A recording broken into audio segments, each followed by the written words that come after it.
ABC Portugal, em antena. Paula Cristina de Melo. Olá, mais uma vez, muito bom dia. Sejam então muito bem-vindos para mais um espaço aqui na ABC Portugal. Hoje, como eu disse, íamos falar de violência doméstica. O nosso convidado é o Dr. Miguel Rodrigues. Ele é chefe da PSP, já vamos saber onde também. É professor universitário, é investigador também do Centro de Estudos Interdisciplinares em Educação e Desenvolvimento da Universidade Lusófona. É também autor ou coautor de um livro. O livro chama-se Identificar, Avaliar e Intervir em Casos de Violência Doméstica. É coautor com Mauro Paulino. Um livro que é um dos livros mais vendidos e é mais dirigido a profissionais, pessoas que lidam com violência doméstica. Ele é nosso convidado de hoje. Foi convidado também da Câmara Municipal de Orem para ser um dos oradores numa conferência Violência Doméstica, Reflexões Teóricas e Implicações Práticas. Ele falou como avaliar e intervir na violência doméstica. Dr. Miguel, muito bom dia. Bom dia e antes de mais agradecer o convite aqui da ABC Rádio. Eu é que agradeço porque sei que não é muito habitual vir para estes lados, apesar de que é um oriense, não é? Dissemos que era chefe da PSP, é chefe da PSP na zona de Lisboa, não é? Na zona de Lisboa e já há 14 anos, praticamente 15, que trabalho na área metropolitana de Lisboa. Loures, Sacavém, Camarate, Odivelas, nestas áreas principalmente onde eu faço o trabalho. Nomes sonantes que nós ouvimos tantas vezes, infelizmente, nas notícias, não é? Por maus motivos ou pelos piores motivos e não pelos melhores. Portanto, é uma pessoa que está muito ligada a estes casos de violência, não é?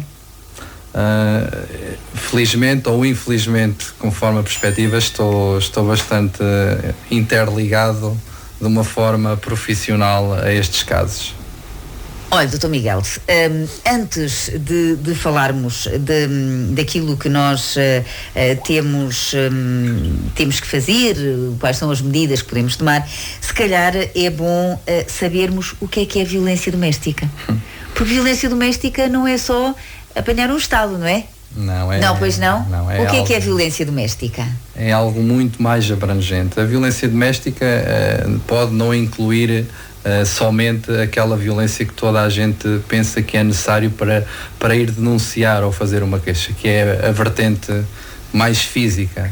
A violência doméstica é muito mais abrangente e essencialmente a vertente da violência psicológica é aquela que está diretamente ou anda de mãos dadas com todos os outros tipos de violência, como a sexual, a social e a económica, incluindo a própria violência física, associada a esta psicológica. São duas formas de violência que andam sempre de mão dada, porque não há violência física sem haver a psicológica vai ficar.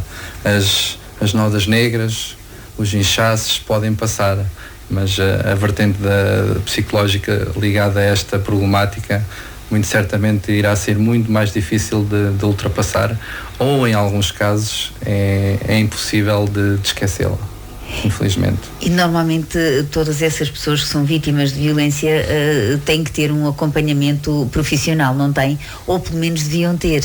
Sim. Se calhar é mais isso. É muito por aí. O nosso, em Portugal, a própria legislação que leva a que as próprias comarcas que se envolvem cada vez mais a nível camarário no combate e na prevenção e no combate a esta problemática, mas ainda está muito longe, porque um acompanhamento profissional competente logo no primeiro impacto, por exemplo, quando se vai denunciar e se vai a uma esquadra da PSP ou um posto da GNR ou até a um hospital, são os três locais onde se pode denunciar ou mais fácil será denunciar este crime. Se essa intervenção do profissional não for logo competente e eficaz ou eficiente, vai dificultar muito os próximos passos da própria vítima e muitas vezes das testemunhas, que são muito difíceis de alcançar quando há uma denúncia de violência doméstica. E sem testemunhas, por vezes, É difícil de avançar um processo, não é? Pode ser. Doutor Miguel, há dois ditados que vamos aqui falar deles. Um é: entre marido e mulher ninguém mete a colher, não é? Esse é um deles. E o outro, há um outro ditado também que, se eu não estou em erro, é uma coisa parecida com isto: casa que não é ralhada não é governada. Não é? É uma coisa assim. Portanto, todos os casais têm têm discussões, mas há discussões que até são saudáveis, nem todas as discussões são violência psicológica, não é? Não. Às vezes é um bocado isso, só que depois ultrapassa limites que a própria pessoa nem sabe que os ultrapassou. A discussão entre um casal, e isto está investigado e provado, e até o próprio senso comum diz, é necessário para discutir pontos de vista, para alcançar a resolução em que ambos aceitem. Exatamente. Isto não tem nada a ver com violência, mas não tem, a casa ralhada é uma fronteira entre o preto, o cinzento e o branco muito difícil de perceber. No entanto, duas pessoas é isso que eu estava saudáveis a dizer, que é difícil. Mentalmente, facilmente conseguem perceber até onde é que se pode ir, mas entre marido e mulher todos devemos meter a colher quando há violência, sempre. Mas há pouquinho estava a dizer que às vezes o problema é arranjar as testemunhas. É muito fácil nós fazermos uma denúncia anónima, porque a podemos fazer, não é? E dizer: o meu vizinho trata mal a esposa, ou vice-versa. O problema é depois dar a cara e ser testemunha num caso desses, não é? Isso é difícil. A nível não académico, mas a nível profissional na polícia, percebo ao longo destes anos todos de experiência como órgão de polícia criminal, que no ato da denúncia, em que não é a vítima a fazê-lo, ou seja, é o vizinho, é o filho, é alguém que trabalha com a vítima que faz a denúncia, porque cada vez há mais estas pessoas a denunciar, felizmente, mas muitas das vezes dizem que querem fazê-lo de forma anónima. Nós informamos que sem o testemunho que essa pessoa conhece, e se a vítima disser que não quer fazer queixa, ela é feita na mesma. Nós somos obrigados a enviar o processo para tribunal para investigação, para inquérito. No entanto, a própria vítima, muitas das vezes, quando não é ela a denunciá-la, os dados científicos dizem que ela vai dizer que é mentira, que não aconteceu, ou então simplesmente remete-se ao silêncio, e aquilo acaba por cair em arquivamento. No entanto, é sempre investigado. Ou seja, talvez o ponto mais essencial a salientar aqui: qualquer pessoa pode denunciar a violência doméstica, indicar a morada, o local de trabalho ou onde acontece, e a polícia é obrigada a ir investigar e perceber o que é que se está a passar. Pronto, isto é muito importante. Exatamente, porque mesmo que não se queira ser testemunha, por qualquer motivo, pelo menos obriga a que haja uma investigação. Depois, se calhar, já depende. Pela sua experiência, porquê que as mulheres dizem que é mentira? Quando às vezes se vê perfeitamente que é verdade, porquê que as mulheres dizem que é mentira? As mulheres e os homens. E os homens também. Apesar de estamos a falar de estatísticas nacionais que vão quase aos 90%, como vítima a mulher e o agressor o homem. Sim, o seu companheiro, namorado, o marido.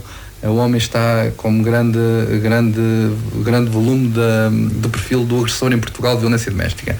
No entanto, para responder diretamente à sua questão, não há uma resposta única e mágica para dizer que as mulheres dizem que não são vítimas por isto. As variáveis podem ser muitas e tem que ser analisado caso a caso. Pode ser por ameaças de que vou-te tirar os filhos se tu me denunciares. Sim. Se houver filhos menores envolvidos, se tu denunciares, tu não trabalhas, eu é que meto o dinheiro em casa, os teus pais já não estão cá, ou tu não tens onde cair morta, como costuma dizer. Sim. Vais precisar de mim, para onde é que tu vais? Isto, a vertente socioeconómica. E depois já aquela que é mais difícil, que é a parte afetiva, ou seja, é o amor. Isto é mesmo assim. A parte afetiva é aquela mais difícil de combater, porque há vítimas que, mesmo com queixas ou não, mesmo com 3, 4, 5 queixas, que acabam por tentar depois retirá-las. Já não é possível atualmente retirar uma queixa de uma desistência de violência doméstica. A vítima não o pode fazer. Quem decide é o tribunal. Ela pode demonstrar interesse em retirar a queixa. No entanto, só o juiz que está com o processo, o procurador, é que vai decidir se há base para ela desistir ou não. No entanto, muitas destas desistências, digamos assim, acabam por efetivamente dizer e referir que sim, sou vítima. No entanto, eu gosto dele na mesma. Isto acontece muito. É a vertente afetiva e é muito difícil de combater. Mesmo, eu diria que é quase impossível quando não conseguimos fazer passar a mensagem que aquela vítima está em risco, em último caso pode acabar mesmo morta. Como sabemos, já vamos quase. É o que tem acontecido. Quase todos os dias acontecem casos e é muito complicado. Há pouquinho falava-me que na zona onde habitualmente trabalha há um caso denunciado por dia. Sim, mais do que um caso. Mais do que um. Eu trabalho, eu não estou aqui com polícia, no entanto os dados são nacionais e estão no relatório anual de segurança interna devidamente descritos já há mais de uma década, e na área onde eu trabalho atualmente, que é Odivelas, percebe-se que a nível de denúncias, sim, há mais de um caso por dia. Estamos a falar de mais de 400 casos em média por ano. Isto são valores que acontecem em Lisboa de uma forma genérica. É a zona do país que tem cerca de 5.000 denúncias por ano. É o distrito do país onde há mais denúncias. No entanto, temos de ter noção que é a zona do país onde há mais população. Por exemplo, em termos estatísticos de percentagem de pessoas por 100.000 habitantes em Portugal, a média é de 2,6 casos por 100.000 habitantes. É a média em Portugal. No entanto, na área de distrito de Santarém, fica nos 2 casos. É ligeiramente mais baixa. Podemos perceber que, apesar das áreas populacionais terem mais violência porque tem mais população, no entanto Santarém tem menos população e temos aqui 2 casos por 100.000 habitantes. Não está muito longe da média, está abaixo da média nacional. A violência é sempre muito difícil de definir, como já falámos.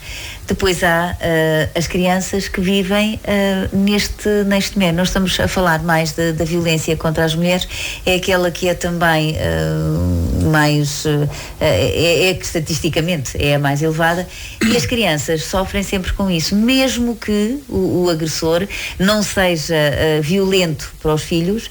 Há sempre aqui uma violência associada às crianças, não há? Eu esta semana, além de ter estado aqui em Orense, estive em Lisboa, naquele terá sido talvez o maior congresso sobre esta problemática das crianças vítimas, os filhos da violência doméstica. E falamos muito na situação e no conceito em que os pais... um dos pais, em situações de violência ou de divórcio, de separação, tentam que o outro pai perca totalmente a ligação através de informações e de certa forma encaminhamentos do próprio filho para deixar de gostar do outro pai ou da outra mãe. Estamos a falar da alienação parental. Sim. Pronto. Foi talvez o maior congresso que houve nos últimos tempos em Lisboa, foi na quarta-feira.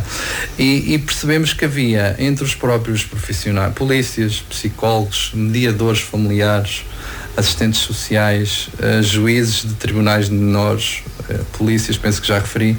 Então, se entre os profissionais existe ideias totalmente opostas, há juízes que fazem questão mesmo que vítima e agressor de violência doméstica, a vítima que tenha pânico de estar com o agressor, quase que os obriga a reunir por causa do filho para chegarem a acordos.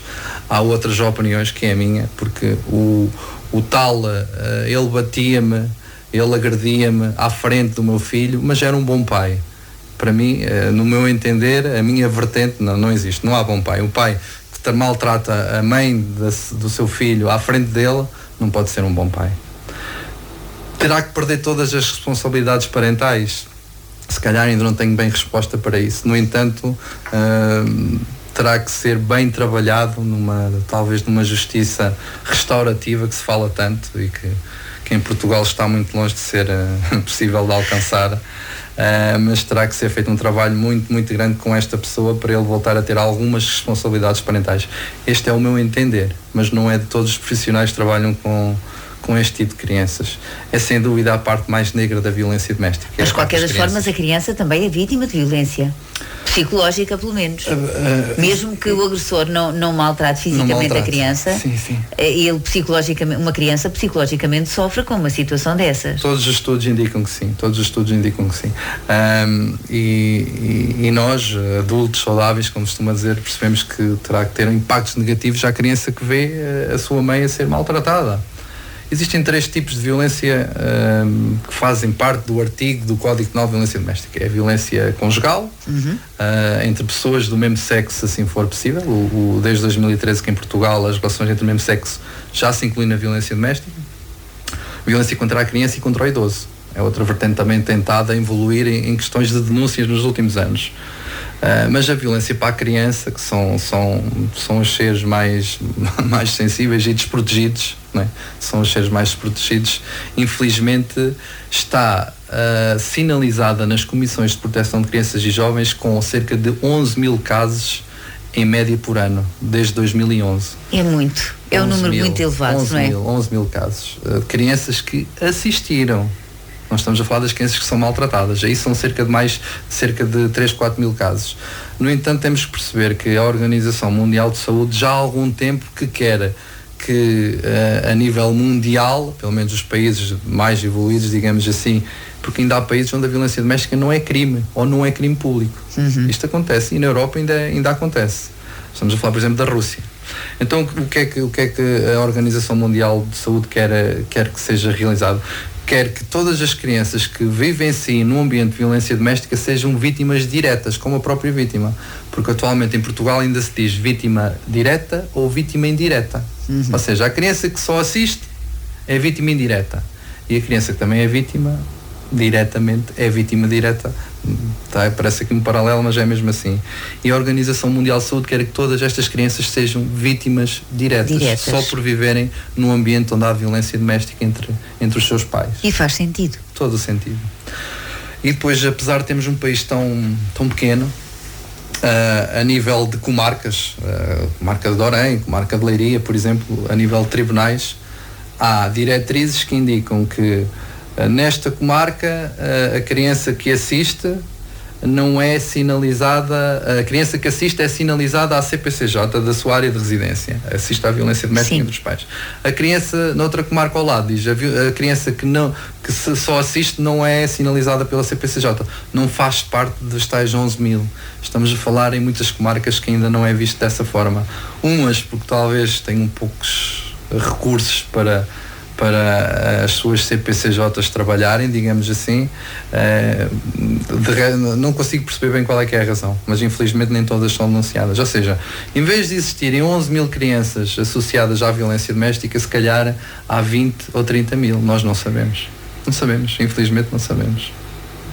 Pois é sempre muito complicado e não sabemos. E as próprias crianças, umas talvez até possam falar, mas há muitas que também não falam, não é? Há crianças que também nunca falam daquilo que veem, daquilo que assistem, pois não? Não. Isto é mais da área da psicologia. Neste congresso que tive, aqui de Orem também se falou disso, mas da alienação parental que ocorreu em Lisboa, agora na quarta-feira, estava lá um juiz, que é o juiz Joaquim Silva, que é muito conhecido até nos meios de comunicação social, de Mafra. Ainda há dias, não sei se vivi um caso de um juiz que está a definir com quem é que o cão fica, se é com a esposa, se é com... Ele é o primeiro caso, ele é que está a definir esse caso. Então ele tem uma grande equipa para trabalhar os casos de separação de pais, incluindo casos de violência doméstica. E ele é um dos que acha que os pais se devem de reunir sempre para definir o futuro da sua criança, e ele é de acordo que a criança esteja com os dois, não somente com um, mas sempre com os dois. E ele tem uma equipa multidisciplinar, incluindo a terapia com cães, porque há crianças, como você disse, pelo impacto daquela violência que assistiu, pode não ter sido a tal vítima direta, mas por assistir ele tem equipas para trabalhar de uma forma, num projeto que ele próprio criou. Então um deles é terapia com cães, daquelas crianças que testemunharam, e pelo impacto negativo, tanto deixaram de falar para o pai ou para a mãe, ou não verbalizam nada do que aconteceu naquela casa, E ele está a conseguir chegar lá com este tipo de intervenções, como a terapia com os cães. Estamos a falar de processos que demoram alguns meses. Sim. Ele já expôs alguns casos de sucesso, nem todos são de sucesso, não é? Não serão de insucesso, simplesmente não se conseguiu alcançar o sucesso. E está a chegar a alguns resultados muito positivos, porque é sempre importante que as crianças consigam verbalizar e explicar também, por vezes, se for necessário, porque é que não querem ir com aquele pai ou com aquela mãe. Porque se for por questões de violência a que assistiu ou foi também vítima, é importante que ela o fale e que o exprime, porque senão depois também não estará a ajudar a verdadeira vítima daquela casa para além dela. Pode ser a sua mãe ou o seu pai. Sim, porque isso existe muito, os filhos não quererem ir ou com o pai ou com a mãe, e às vezes não se percebe porquê, ou pelo menos as pessoas que estão próximas não percebem, mas provavelmente o agressor e a vítima perceberão porque é que a criança não vai, mas aí não se fala abertamente sobre o assunto, não é? Não se fala, ainda é muito difícil. A violência doméstica é o crime que ocorre entre 4 paredes, normalmente. Por isso é muito difícil de perceber o real contexto que existe em Portugal. Apesar de ser um dos países onde há mais denúncias pelo número de habitantes, estamos a falar de uma média de 28 mil denúncias em Portugal, devidamente realizadas na PSP ou na GNR, porque são elas que absorvem 95 ou 96% das queixas. Pode ser feita diretamente no tribunal. A vítima pode ir diretamente ao tribunal e denunciar. E algumas fazem, até através de advogados, mas o real contexto vai muito de encontro em sentido contrário ao que um investigador fez há cerca de uma década a nível nacional. Ele fez uma investigação através das vítimas que depois das vítimas que iam aos centros de saúde e aos hospitais por diversas razões, e ele conseguiu perceber daquela amostra que ele reuniu, penso que eram cerca de 2.000 indivíduos do sexo feminino, que em cada 3 mulheres havia uma que tinha ido ao hospital, mas tinha sido por causa de ter sido agredida pelo seu companheiro. Estamos a falar a nível físico. Ou seja, ele queria extrapolar estes dados como se em Portugal em cada 3 mulheres uma poderá ser vítima de violência doméstica. Estamos a falar de valores, então... milhões, estamos a falar de milhões e não de 28 mil. Agora a realidade nós desconhecemos. É muito. Agora, avaliar, como o título do seu livro, identificar, avaliar e intervir, não é? É coautor deste livro e disse-me que este livro é mais direcionado para profissionais que lidam com isto. E quem são estes profissionais? Quem são estes profissionais que conseguem mais facilmente identificar estes casos de violência? Sim, a maior parte dos casos são identificados pelas polícias, porque a vítima, quando está em emergência, a emergência é sempre o 112 que vai ligar, e o 112 são polícias que são encaminhados para a situação. Quando há vertente física também de agressões, os bombeiros vão logo atrás, digamos assim. O livro é direcionado principalmente para estes profissionais: polícias, bombeiros, psicólogos, assistentes sociais, juristas e também quem faz investigação nesta área. Para além dos conceitos, fala muito do que é conseguir identificar. Aqui é dirigido para os professores. Porquê? Porque a maior parte do tempo em que as crianças estão acordadas, onde é que elas estão? Na escola. Na escola. As denúncias já CPCJ por crianças que estão a ser vítimas de maus tratos na sua casa são denunciadas em primeiro pela PSP e pela GNR, e em 11º lugar pelas escolas. Ou seja, o local onde elas passam mais tempo acordadas é nas escolas. E não querendo dizer que o mal está nas escolas, não conseguir identificar, não têm ferramentas, não lhes é dado ferramentas para conseguirem mais facilmente identificar. Todas as crianças que têm boas notas e de repente passam a ter más notas são vítimas de violência doméstica em casa. Certamente que isto não é assim que funciona. No entanto, quando há estes sinais, quando há nódoas negras fora do normal, quando há mazelas na criança que são fora que são constantes ou reiteradas e não é do intervalo e ela nunca denuncia, e o que é que se passa? Temos ter em consideração estes fatores. Estou a falar dos professores, dos profissionais que trabalham na escola e às vezes das próprias crianças que precisam de ser sensibilizadas para estas problemáticas logo desde pequeninas, para que esta identificação leve à intervenção. Depois é claro que um professor que acha que possa estar a acontecer qualquer situação destas tem que trabalhar este caso com pinças, não é? Não podemos partir logo para a denúncia efetiva e com certezas, mas temos que sinalizar. A partir desse momento, os profissionais que têm essa informação irão com certeza obrigatoriamente com pinças, digamos assim, tentar perceber o que acontece naquela casa. E se assim verificarem que existe factos para se perseguir, a polícia é informada e a partir daí segue tudo uma investigação normal e acontecem casos que podem estar a salvar o futuro de uma criança, é mesmo assim. Há casos que são sinalizados, depois não sei, nós para falarmos deste assunto teríamos que ter aqui muitos convidados para falar das várias vertentes e dos vários passos que isto dá, mas há muitos casos que até estão sinalizados e que às vezes acabam até em mortes, não é? O que é que falha aí? O que é que falha? Um dos oradores que veio aqui ao Congresso de Orem é quem está com essa análise, chama-se análise retrospectiva, é o diretor daquele programa, daquele projeto, é um projeto do Estado que vai pegar em casos de femicídio, de mulheres que foram mortas pelos seus companheiros, e em que já havia denúncias na polícia, casos com meses, com anos, e eles estão a analisar, penso que vão para o 8º caso, irá ser agora a 8ª análise, e em todos eles detectaram inseguranças, procedimentos errados, procedimentos atrasados, falta de competências e de recursos humanos e materiais para intervencionar de forma mais eficaz casos graves que terminaram em mortes. Isto são casos muito graves. Detectaram já em todos estes, eles estão a fazer isto para de quê? Lançar diretrizes para que não volte a acontecer. No entanto, já andam nisto há 2 anos, penso eu, e sempre continuam a haver erros. Mas os erros são multidimensionais, digamos assim, vai desde das polícias, aos tribunais, ao serviço social, à psicologia, aos forenses.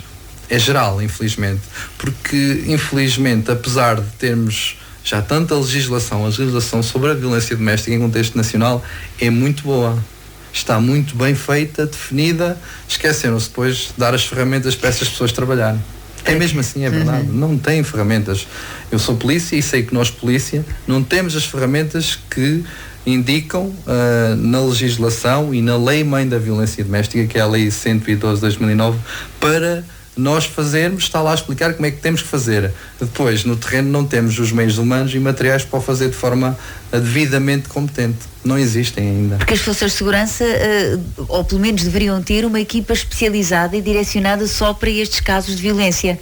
Foram criadas. Esqueceram-se de arranjar nomes, pessoas e meios suficientes para eles trabalharem como está indicado. Não existe ainda.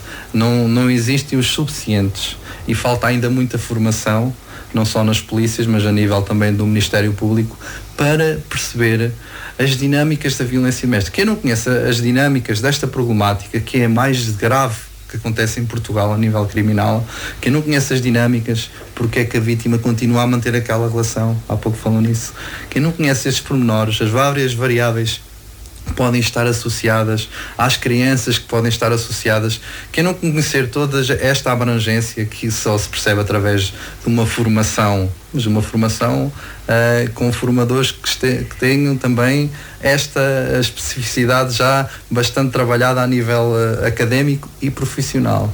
Não tendo esta formação, estes profissionais não vão conseguir intervir porque não têm as ferramentas para identificar, avaliar e depois intervir. Nós estamos a falar de violência doméstica nas mulheres, nas crianças, estamos a falar em crianças que vão à escola, mas há a violência doméstica com crianças bebês, que isso então é um bocadinho arrepiante até, mas isso, se não for a mãe, neste caso se o agressor for o pai, se não for a mãe a denunciar, e será uma situação sempre muito difícil, porque um bebê é impossível que transmita a alguém o que quer que seja, não é? Sim, por isso é que nós dizemos que a criança e o bebê, então, são sem dúvida a parte mais triste da violência doméstica. É as quatro paredes, nesse caso em que as crianças são muito pequenas. Os casos são sinalizados são quando os bebês acabam por ir às urgências dos hospitais e que nessa altura o hospital consegue detectar que é um caso de violência, não é? Sim, há uma obrigação destes profissionais atualmente, entre aspas, a denunciarem estes casos maus-tratos. Infelizmente ainda se continua a perceber que não só aqui, mas em outras áreas ainda falta conhecer as dinâmicas para poder denunciar. Alguns ainda não estou a dizer que os médicos não saibam fazer, mas a gente percebe, às vezes nas polícias, que a intervenção quando estamos a intervir, a vítima acaba-nos por dizer que já foi ao hospital 3 ou 4 vezes, já foi a uma urgência várias vezes, já teve situações em questões de trabalho em que teve que ser chamado na ambulância porque simplesmente teve ali quebras e depois a gente tenta perceber, então existe algum relatório médico, alguém lhe perguntou o porquê de tudo isto e a gente percebe que ninguém a questionou porque é que foi lá 3 ou 4 vezes com o braço ou com a perna partida ou com o olho negro, nunca ninguém denunciou. Isto leva-nos a perceber que ainda existe falta de, às vezes se calhar nem é só formação, é de sensibilidade para querer ajudar o outro. Isto infelizmente ainda acontece. Temos que estar todos sensibilizados, os profissionais principalmente. É claro que a sociedade civil, o nosso vizinho, o nosso filho, a nossa colega, o nosso colega de trabalho, o nosso amigo que sabe do caso e não denuncia, a sociedade civil, eu diria que até essencial para conseguir combater este crime. No entanto, se os profissionais, no âmbito profissional, não o fazem ainda totalmente, algo está errado. Ainda falta mudar muito. Doutor Miguel, por exemplo, alguém que tem um amigo ou uma amiga e até sabe do caso. Sim. E fica num dilema. Denuncio, não denuncio. Essa amiga pede muito que não denuncie. Por um lado, eu acho que a pessoa que foi a confidente fica sempre naquele dilema. Se eu denuncio, pode acontecer ainda pior. Será que há alguma forma de atuarem? Será que há alguma... haverá, mas será que funciona a proteção à mulher, por exemplo? A mulher testemunha ou vítima? A vítima. Sim, ao fim e ao cabo as duas, mas neste caso eu penso que a vítima fica sempre em piores lençóis. Quando qualquer uma testemunha com esse perfil que está a dizer, em que a vítima lhe confidenciou e que informa, não digas nada, por isto ou por aquilo, pois as razões podem ser várias. Se estamos a falar de casos de perigo de vida, tem que denunciar, porque e então se houver crianças menores naquele ambiente familiar, a própria intervenção é direcionada para as crianças também, mesmo que a vítima não queira e haja factos concretos denunciados por uma testemunha, as crianças são sempre pelo menos retiradas daquele ambiente, colocadas ao cuidado ou do Estado ou de um familiar próximo que seja distante do agressor, do suposto agressor. O que nós informamos sempre é para o denunciar e quando fizer essa denúncia pode ser de forma direta nas polícias ou pode passar por um centro especializado de violência doméstica. Todas as comarcas atualmente têm um centro de atendimento à vítima ou têm um gabinete que trabalhe primeiro esta informação para que, quando não é em casos de vida ou de morte, porque aí tem que se intervir logo com as polícias, mas quando os casos não são assim, para ser trabalhado com pinças. A vítima é primeiro chamada de forma desconsiderada, digamos assim, de forma a que o suspeito nunca perceba que ela está a ser chamada para algum profissional a ajudar, porque às vezes pedem e falam com amigos e amigas sobre os casos, mas não conhecem o paradigma de como é que atualmente este crime pode ser apoiado e ajudado, porque há casas de abrigo, há rendimento social de inserção para as vítimas que não têm possibilidades financeiras. Uma casa de abrigo, em casos de situações muito graves, a pessoa é daqui de Orem, é colocada no norte, por exemplo, ou numa ilha, ou no sul, distante, de forma a que nunca seja encontrada. é ajudada financeiramente, a nível habitacional, a nível da escola das crianças, a nível de emprego e de formação. Atualmente há toda esta panóplia de apoios que podem não funcionar para todos os casos, mas que estão muito próximos de ajudar a que o resultado seja bastante favorável para a vítima. É mesmo assim. Denunciar com pinças, tratar cada caso de forma especial, mas no meu entender é denunciar sempre. É sempre de denunciar. Porque está provado que o agressor de violência doméstica vai ser sempre agressor de violência doméstica, ou seja, aquela sua amiga iria ser vítima de violência doméstica toda a vida.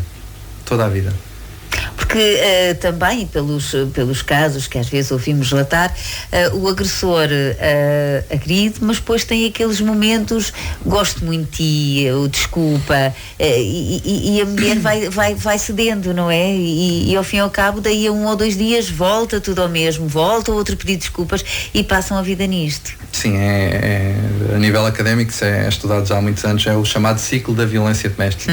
Está provado cientificamente que existe este ciclo para casos em que há uma dependência afetiva, ou seja, casos em que a vítima acredita que aquela pessoa irá mudar, gosta dela e vai tentar que ele mude. Mesmo em casos bastante graves, estamos a falar de agressões, e está muito ligado à violência psicológica e física essencialmente. Então, existem 3 momentos deste ciclo da violência doméstica. É o ciclo em que a relação é demonstrada pelo agressor uma fase de agressividade, em que ele passa a cada vez a ter uma agressividade maior com a vítima, seja a nível psicológico ou físico. Isto pode demorar meses ou anos. E numa segunda fase é a fase em que se passa mesmo para a agressão física. Estamos a falar de casos graves, estamos a falar de casos que vão parar ao hospital, e nos momentos seguintes a esta agressão, estamos a falar do próprio dia mesmo ou no dia a seguir, à fase da lua de mel. Tensão, agressão, lua de mel. Lua de mel ou apaziguamento. Lua de mel porquê? Porque o agressor veste aquela máscara do início do namoro, da relação. Afetivo, carinhoso, bondoso, amoroso, as flores, o jantar fora, o levar a vítima a passear, a ser muito carinhoso. Eu vou mudar, isto não volta a acontecer, vou deixar de beber, vou deixar de tomar drogas, vou deixar de bater, vou deixar de tratar mal. Isto pode durar meses novamente, até que volta novamente o ciclo a iniciar. Uma fase de tensão, a discussão, o falar mal, o agredir psicologicamente, até que volta a agredir. E há alguns estudos que provam que isto acontece durante 20, 30, 40 anos, andam assim nisto. Alguns casos até está estratizado em anos. No mesmo ano isto acontece uma vez. Tensão, agressão e meses de lua de mel. E andam assim 20, 30 anos. Há casos denunciados assim. Infelizmente isto acontece muito. Parte afetiva é muito difícil de trabalhar. E há também casos, penso eu que haverá casos também em que na rua, com os amigos, com os familiares, o casal aparentemente é o casal mais feliz deste mundo, e o que se passa dentro de casa é completamente o contrário. Também há casos destes, não há? Nós às vezes... E que depois, quando acontece às vezes até um divórcio, as pessoas ficam de queixo caído. Como é que é possível, não é? Sim, era o casal maravilha. O casal modelo, exatamente. Pronto, isto existe muito. É aqui que entra normalmente a violência social e às vezes económica, mas a social está muito associada.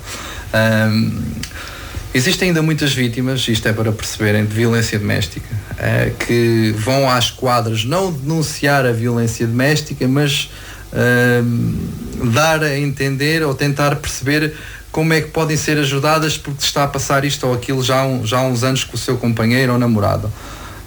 E quando nós ouvimos esta situação, ele não me deixa contactar a minha família, não me deixa contactar com os meus amigos do trabalho, bloqueou-me, tem as minhas passwords. Às vezes vão às quadras falar sobre isto. Mas isto é uma invasão da minha vida privada, é o quê? Mas ele é o meu marido. Não, você está a ser vítima de violência doméstica. Ele está a criar esta bolha em volta de si para você ser só dele. E ainda há pessoas que atualmente não percebem que isto está dentro da violência doméstica. Não é que não estejam a perceber que está dentro do artigo que diz que é violência doméstica. Não, estão a ser vítimas de violência doméstica e bastante grave. não conseguem sair. E quando chegam à esquadra com esta percepção, mas pensam que não é crime, mas queriam perceber como é que podem ser ajudadas porque não estão a conseguir sair, e até estão lá um bocado à pressa porque ele já está a ligar a perguntar onde é que já saiu do trabalho há meia hora e ainda não está em casa. E não, você está a ser vítima de violência doméstica. As pessoas têm que perceber que ninguém tem o direito, seja marido, mulher, namorado, ex-namorado ou ex-marido, porque isto ainda continua a acontecer em algumas relações. Nenhuma destas pessoas tem o direito de pedir à outra a password do seu Facebook, de obrigar a não contactar com este ou com aquele, de obrigar a não sair sozinha, a andar sempre de mão dada com ele na rua. E não dar a oportunidade que a pessoa fique sozinha com outra pessoa de forma a poder desabafar algum problema. É um bocado isso, não é? E também aqui um pormenor de atenção. Muitas destas vítimas que vão 2, 3, 4 vezes a um centro de saúde, a um hospital. Depois existem agressores que têm um perfil. Foi agredida desta vez, vai ao hospital de Leiria, foi agredida desta vez, vai a Abrantes, foi agredida desta vez, vai a outro, para isto ficar tudo distante. No entanto, atualmente isto é tudo correlacionado e é possível perceber. Normalmente eles vão sempre com as vítimas, vão sempre acompanhá-la, é sempre aquele que leva a pulseira de acompanhamento que vai com ela para todos os lados. Mas vítimas, na parte em que se fazem exames, ele não está lá, é denunciada. A partir daí a porta é fechada e ele não a contacta mais se ela quiser. É denunciar, é aproveitar. Denunciem. É essa coragem às vezes que também faz falta, mas há bocadinho focou um pormenor muito importante, que às vezes há uma dependência económica muito grande, mas as vítimas podem ser ajudadas também economicamente, portanto podem. Nem isso é um fator para não denunciar. Não, há cerca de 9 anos existe a tal lei Mãe da Violência Doméstica, que veio atrás com um importante estatuto, chama-se Estatuto de Vítima de Violência Doméstica. Toda a pessoa que faz uma queixa, nós polícias temos que dar aquele estatuto. Tem lá vários artigos que define e explica os seus direitos todos a partir daquele momento. Desde que não se venha a provar que tudo aquilo que ela denunciou é mentira, até lá ela tem direito a todos todos aqueles direitos, digamos assim.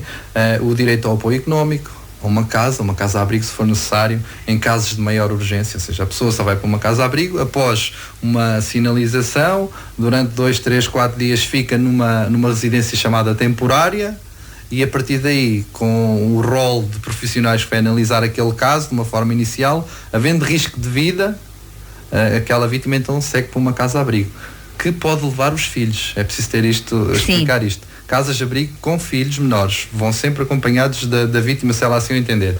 Podem lá ficar até 6 meses ou prolongar-se por outros 6 em casos mais complicados, em que não se conseguiu autonomizar, não conseguiu um emprego naquela área, mas ninguém irá para a rua nesta situação de violência doméstica, digamos assim.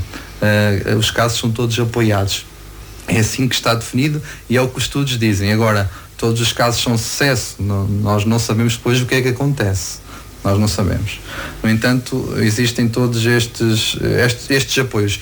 E o apoio financeiro e habitacional, atualmente até está definido e está indicado que todas as comarcas devem de conseguir algumas residências específicas.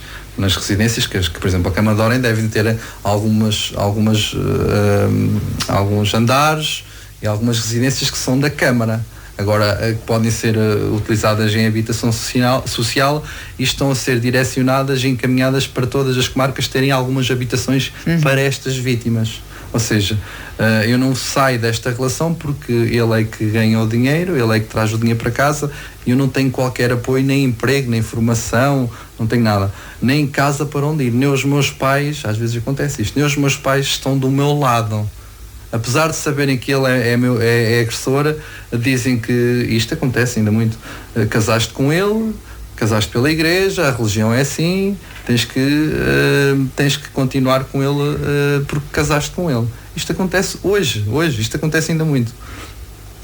Estamos a falar de pais que dizem isto às próprias filhas. Pois. E acontece e há muito pouco tempo recebi uma que me disse exatamente o mesmo. Ou seja, não veem para onde é que poderão ir, quem é que me vai apoiar?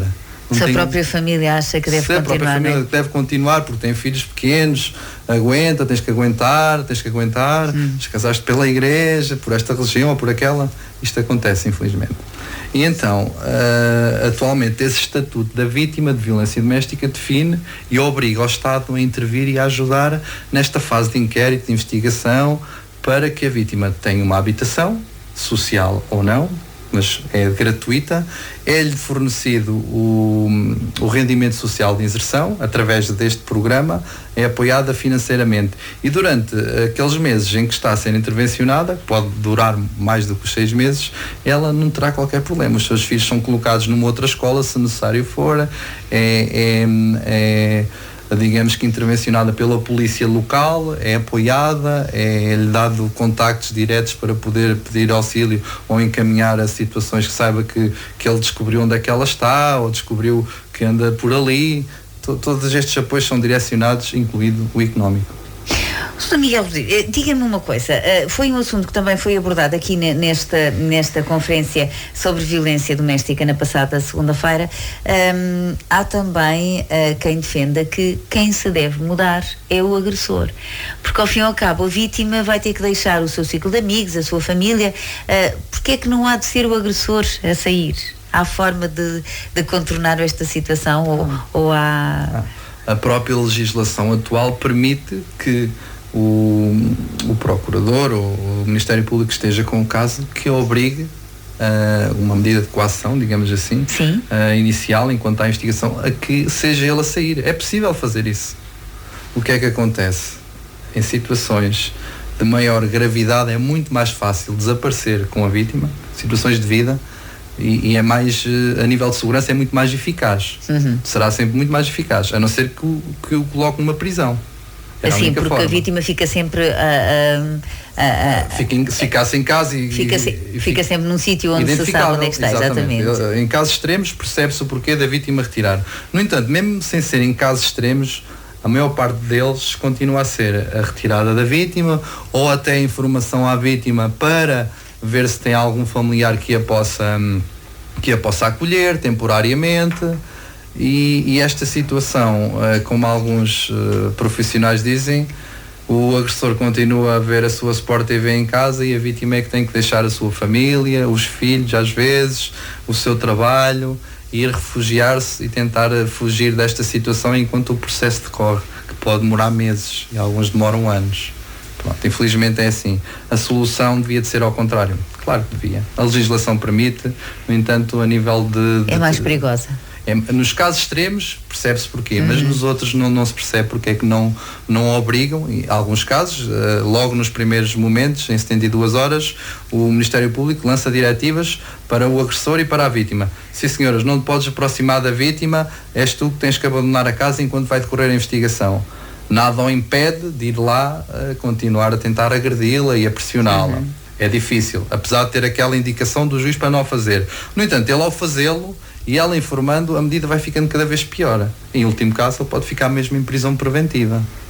Mas continuamos sem perceber porque é que o Ministério Público continua a pedir à vítima que tente ser acolhida em algum local ou familiar. A primeira opção é sempre tentar encaminhar para um familiar.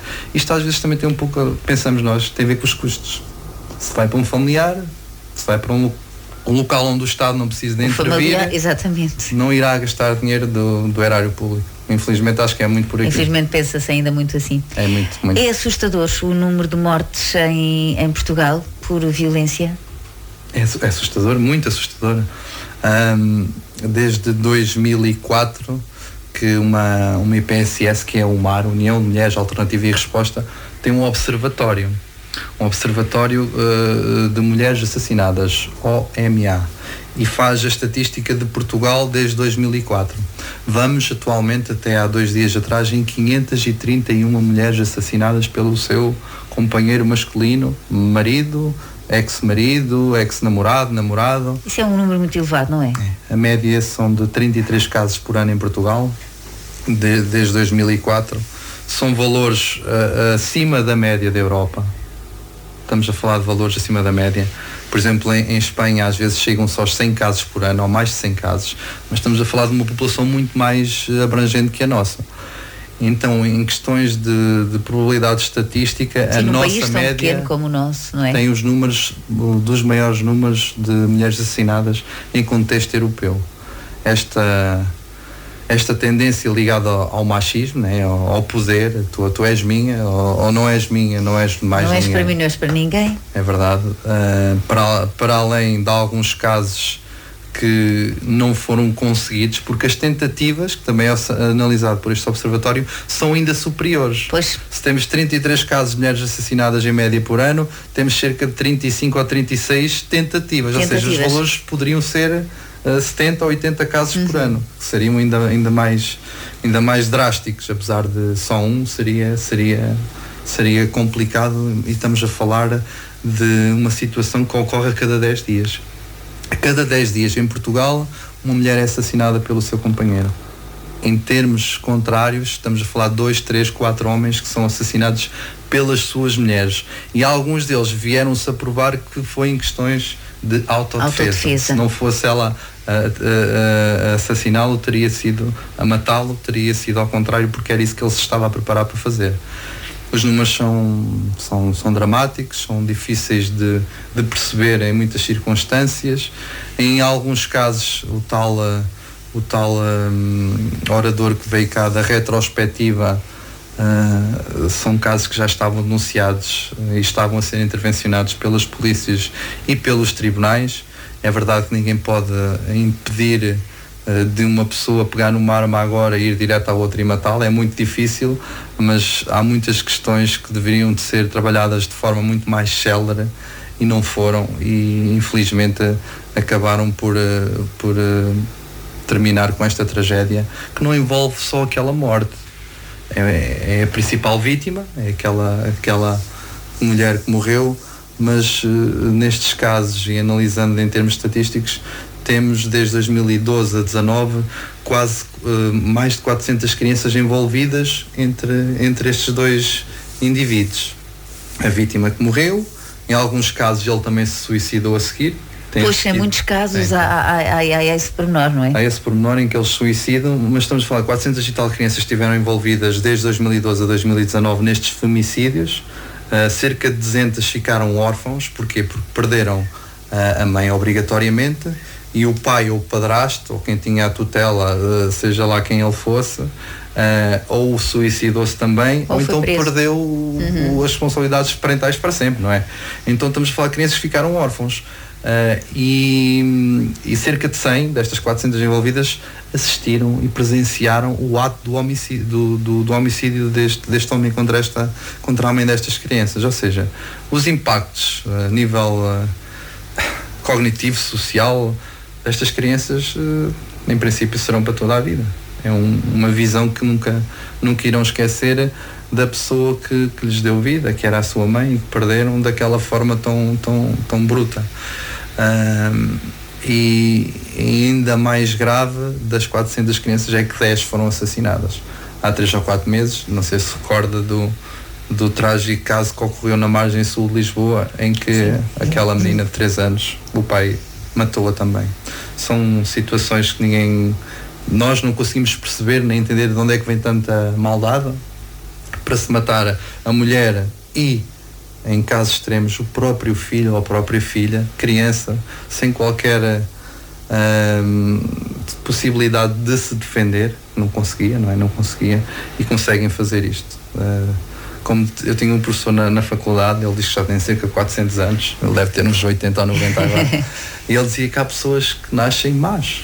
Ele, apesar de ser um cientista, ele dizia mesmo: há pessoas que nascem más, são más, e eu só consigo identificar estas pessoas por isso são más, e estão, claro que psicologicamente desequilibradas, muito desequilibradas. Exatamente, tem que estar, não é? Tem que estar. E quando são denunciados os casos, a atenção vai para a vítima, nunca para um acompanhamento psicológico, por exemplo, ao agressor. Porque o agressor tem que estar doente psicologicamente, não é? Tem que estar com um desequilíbrio muito grande para chegar a esse extremo. Tem que haver uma disfuncionalidade, é verdade.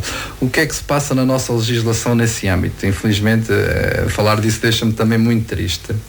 O agressor, existem programas de prevenção de violência doméstica para o agressor de violência doméstica. É uma das medidas que pode ser indicada ao agressor, em vez de, por exemplo, a prisão efetiva. Há agressores que preferem ir para a prisão do que ir para esses cursos. Era o que eu ia para dizer, mas isso era bom que ele aceitasse, não é? Esses cursos, e essa é a parte triste desta legislação, só é realizado se ele aceitar. Não é uma obrigação na nossa legislação. Não se consegue perceber porquê. Os teóricos dizem que se ele for para lá contrariado, ele não vai ter os resultados que a formação pretende ter. No entanto, não o obrigando, parece, no meu entender, que lhe estamos a dar um pouco de sentido de impunidade também, porque mesmo que ele diga que não, eu bati-lhe porque eu tinha razão. Existe muito mesmo em tribunal, na sessão, não, ela fez isto e ela bati-lhe porque eu tinha razão, ela não podia fazer isto. Isto acontece. Muito bem, em casos extremos pode ir cumprir prisão efetiva. É-lhes dada essa hipótese, existem estes programas, por exemplo, até de álcool e de drogas, que às vezes está muito associado também a estas problemáticas. Não é desculpável, mas está associado. E a própria vítima acaba por informar reiteradamente e de forma clara que ele só me bate quando está alcoolizado. Quando não está, nunca houve qualquer problema. Isto acontece em alguns casos assim. Então, uma da solução, em vez de ser detido, quando é tudo provado, é o tratamento do álcool. Há agressores que podem não querer. Pois. Podem não querer. Mas pronto, nestes casos existem estas possibilidades destes programas. Prevenção da violência doméstica, estamos a falar de um curso que fala de questões de igualdade de género, estas questões do machismo, que é para incutir nessa pessoa que o que ele fez estava completamente errado, para ver a tal justiça restaurativa, a ver se esta pessoa depois se irá ou não ficar com aquela vítima, não sabemos. E as questões de toxicodependência e do álcool são outros tratamentos que podem ser consumados para estes agressores. E, no meu entender, muito importantes. Mas deviam de ser obrigatórios.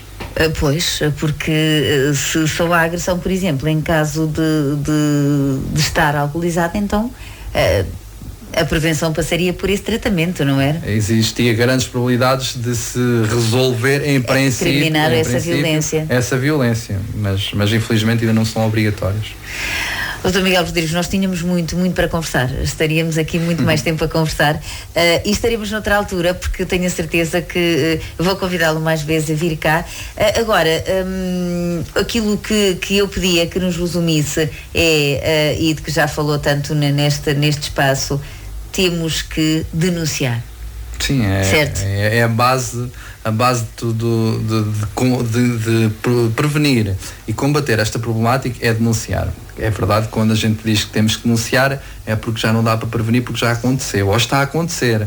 Exatamente. No entanto, temos que denunciar para quê?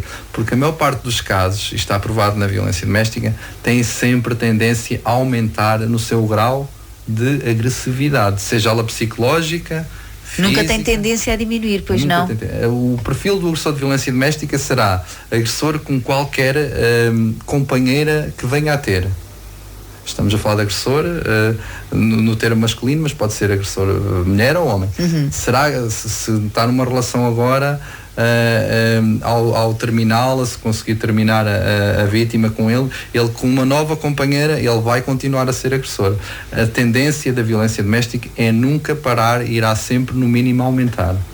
Por isso denunciar é a base de tudo. A sociedade civil, os filhos, o vizinho, a mãe, o pai, estamos a falar de pessoas adultas, o companheiro de trabalho, a amiga do trabalho, a cabeleireira. As pessoas denunciem, seja de forma clara e testemunhando ou não. Se quiserem que seja de forma anónima, percebe-se, toda a gente está no seu pode fazê-lo, pode mesmo de forma, eu sou a pessoa tal, esta pessoa que mora naquela rua é vítima, este é o agressor, naquele número, naquele lote, eu sou pessoa tal, mas eu não quero ser testemunha. Pode dizer quem é e dizer que não quer ser testemunha e obrigatoriamente nós não podemos indicá-la nos nossos autos. Mas são obrigados a investigar o caso? Sempre. É muito importante. E lembrem-se essencialmente disto, podem estar a salvar uma família e em último caso podem estar a salvar uma vida. Pois, porque depois às vezes ouvimos aqueles relatos, há uma morte e a seguir toda a gente sabia que aquilo funcionava mal. É quase sempre assim. Toda a gente sabia, o vizinho sabia, o senhor do supermercado e do café sabia, o padre sabia, como costuma dizer nos locais mais pequenos, mas depois percebe-se que ninguém denunciou. E depois ficam todos com estes remorsos, não é? Porque é que não intervi, mas já às vezes no dia a seguir sabem de outra pessoa e continuam sem intervir. Vamos intervir, vamos salvar vidas, que é o mais importante. E foi com esse objetivo que o convidei a vir aqui, para que pudéssemos também dar a conhecer às pessoas quais são as formas que temos de os fazer, porque às vezes também não sabemos como é que devemos fazer. Portanto, primeiro passo para denunciar uma situação, onde é que nos dirigimos? PSP ao GNR. Pronto. E é com este primeiro passo que depois a situação pode evoluir, mesmo que não seja com a testemunha, com as autoridades a fazê-lo. Muito obrigada e a continuação de um bom dia para si e de um bom fim de semana também. Obrigado, igualmente. ABC Portugal 92.3 é muito melhor.